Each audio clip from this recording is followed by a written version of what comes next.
խաղում ենք արդեն հերթական տարածքում բեմում,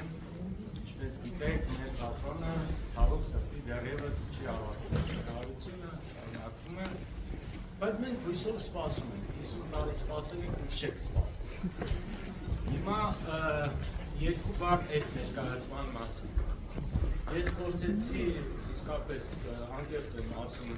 վերհիշել այս ներկայացումը որքան մրցանակներ է ստացել տարբեր միջազգային փառատոներում,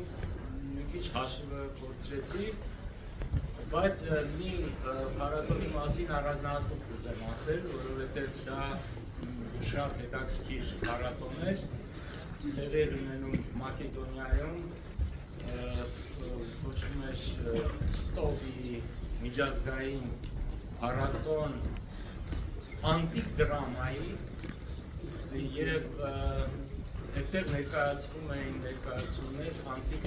թեմաներով, քանի որ ներկայացումները խաղացվում էին երկրորդ դարի ամֆիթատրոնում, որ պահպանված էր, և մենք այդտեղ ցուցադրեցինք 15 թատրոններ մասնակցում էին, բոլորը խոսող էին, մենք չէինք խոսում, և արդյունքում մենք ստացանք Grand Prix այդ փառատոնի այս ներկայացումը։